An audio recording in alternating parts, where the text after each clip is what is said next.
कैसा होगा कलयुग और कलयुग में मनुष्य का आचरण व्यवहार कैसा होगा, आइए जानते हैं हम। नंबर 1, पुराणकार मानते हैं कि जैसे जैसे कलयुग आगे बढ़ेगा वैसे वैसे भारत की गद्दी पर वेद विरोधी लोगों का शासन होने लगेगा। ये लोग ऐसे होंगे जो जनता से झूठ बोलेंगे और अपने कुतर्कों द्वारा एक दूसरे की आलोचना करेंगे, और जिनका कोई धर्म नहीं होगा ये सभी विधर्मी होंगे। ये सभी मिलकर भारत को तोड़ेंगे और अंततः भारत को एक अराजक भूमि बनाकर छोड़ देंगे। नंबर 2, ज्यों ज्यों घोर कलयुग आता जाएगा त्यों त्यों सौराष्ट्र अधीर सूर और मालव देश के ब्राह्मण गण संस्कार शून्य हो जाएंगे तथा राजा लोग भी शूद्र तुल्य हो जाएंगे। अपनी तुच्छ बुद्धि को ही शाश्वत समझकर कुछ मूर्ख ईश्वर की तथा धर्म ग्रंथों की प्रामाणिकता मांगने का दुस्साहस करेंगे। इसका अर्थ है कि उनके पाप जोर मार रहे हैं। नंबर 3, जब सभी वेदों को छोड़कर संस्कार शून्य हो जाएंगे तब सिंधु तट चंद्रभाग का तटवर्ती प्रदेश कौंतीपुरी और कश्मीर मंडल पर प्राय शूद्रों का संस्कार ब्रह्म तेज से हीन नामात्र के दिग्गजों का और मलेच्छों का राज होगा। सबके सब राजा आचार विचार में मलेच्छ प्राय होंगे। वे सब एक ही समय में भिन्न भिन्न प्रांतों में राज करेंगे। ये सब के सब परलय सिरे के झूठे अधार्मिक और स्वल्प दान करने वाले होंगे। छोटी बातों को लेकर ही ये क्रोध के मारे आग बबूला हो जाएंगे। ये दुष्ट लोग स्त्री, बच्चों, गौओं और ब्राह्मणों को मारने में भी नहीं हिचकेंगे। दूसरे की स्त्री और धन हथिया लेने में ये सदा उत्सुक रहेंगे। ना तो इन्हें बढ़ते देर लगेगी और ना घटते। इनकी शक्ति और आयु थोड़ी होगी। राजा के वेश में ये मलेच्छ ही होंगे। नंबर 4, वे लूट खसोट कर अपनी प्रजा का खून चूसेंगे। जब ऐसा शासन होगा तो देश की प्रजा में भी वैसा ही स्वभाव, आचरण, भाषण की वृद्धि हो जाएगी। राजा लोग तो उनका शोषण करेंगे ही, आपस में वे भी एक दूसरे को उत्पीड़ित करेंगे और अंततः सबके सब नष्ट हो जाएंगे। नंबर 5, महर्षि व्यास जी के अनुसार कलयुग में मनुष्यों में वर्ण और आश्रम संबंधी प्रवृत्ति नहीं होगी। वेदों का पालन कोई नहीं करेगा। कलयुग में विवाह को धर्म नहीं माना जाएगा। शिष्य गुरु के अधीन नहीं रहेंगे। पुत्र भी अपने धर्म का पालन नहीं करेंगे। कोई किसी कुल में पैदा ही क्यों ना हुआ हो, जो बलवान होगा वही कलयुग में सबका स्वामी होगा। सभी वर्णों के लोग कन्या बेचकर निर्वाह करेंगे। कलयुग में जो भी किसी का वचन होगा वही शास्त्र माना जाएगा।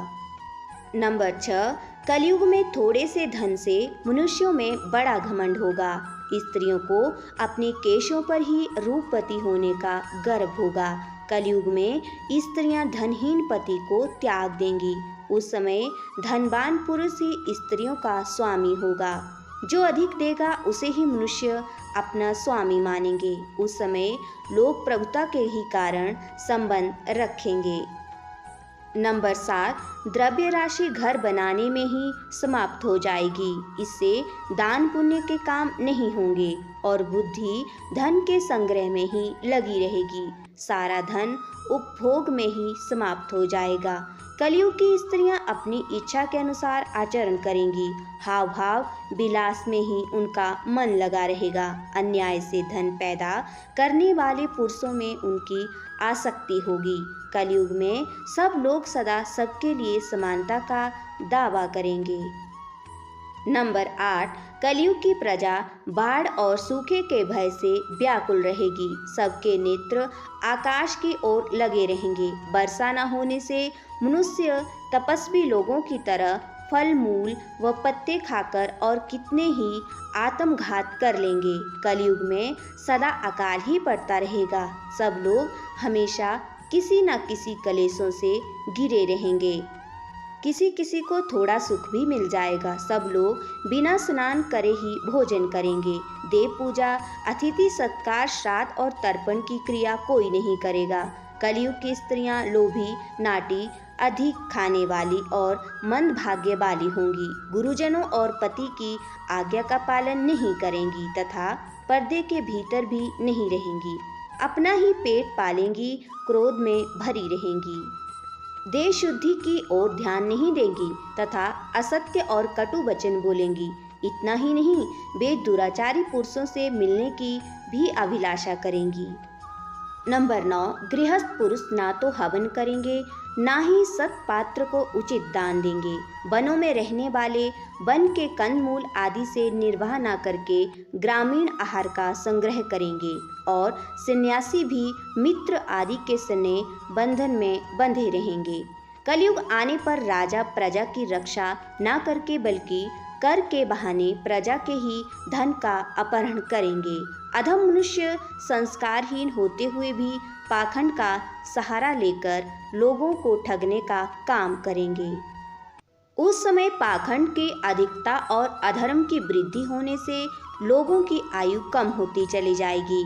उस समय 5, 6 अथवा 7 वर्ष की स्त्री और 8, 9 या 10 वर्ष के पुरुषों से ही संतान होने लगेंगी और घोर कलयुग आने पर मनुष्य 20 वर्ष तक भी जीवित नहीं रहेंगे।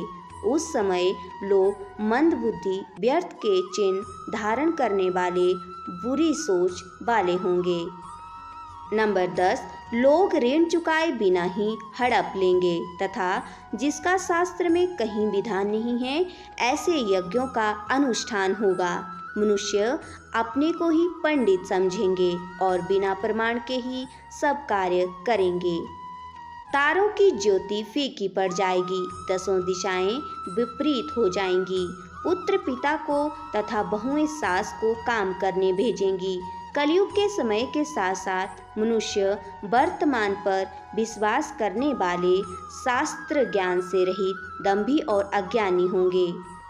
जब जगत के लोग सर्वभक्षी हो जाएंगे, स्वयं ही आत्म रक्षा के लिए विवश हो तथा राजा उनकी रक्षा करने में असमर्थ हो जाएंगे तथा मनुष्यों में क्रोध लोभ की अधिकता हो जाएगी।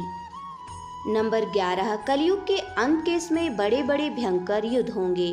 भारी वर्षा, प्रचंड आंधी और चोरों की गर्मी पड़ेगी। लोग खेती काट लेंगे, कपड़े चुरा लेंगे, पानी पीने का सामान और पेटियां भी चुरा ले जाएंगे।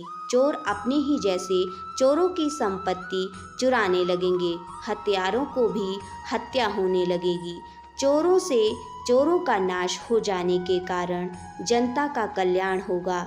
युगांत काल में मनुष्यों की आयु अधिक से अधिक 30 वर्ष की हो जाएगी। नंबर 12, मनुष्य की औसत आयु 20 वर्ष ही रह जाएगी। 5 वर्ष की उम्र में स्त्री गर्भवती हो जाया करेगी। 16 वर्ष में लोग वृद्ध हो जाएंगे और 20 वर्ष में मृत्यु को प्राप्त हो जाएंगे। इंसान का शरीर घटकर बौना हो जाएगा। ब्रह्मवैवर्त पुराण में बताया गया है कि कलयुग में ऐसा भी समय आएगा जब इंसान की उम्र बहुत कम रह जाएगी, युवावस्था समाप्त हो जाएगी। कली के प्रभाव से प्राणियों के शरीर छोटे छोटे, क्षीण और रोगग्रस्त होने लगेंगे। नंबर 13, श्रीमद् भागवत के 12 स्कंद में कलयुग के धर्म के अंतर्गत श्री सुखदेव जी परीक्षित जी से कहते हैं, ज्यों ज्यों घोर कलयुग आता जाएगा, त्यों त्यों उत्तरोत्तर धर्म, सत्य, पवित्रता, क्षमा, दया, आयु, बल और स्मरण शक्ति का लोप होता जाएगा, अर्थात मनुष्यों की आयु भी कम होती जाएगी। जब कलिक काल बढ़ता चला जाएगा, कलयुग के अंत में जिस समय कलिक अवतार अवतरित होंगे, उस समय मनुष्य की परम आयु केवल 20 या 30 वर्ष होगी। जिस समय कलिक अवतार आएंगे, चारों वर्णों के लोग शूद्रों के समान हो जाएंगे। गौएं भी बकरियों की तरह छोटी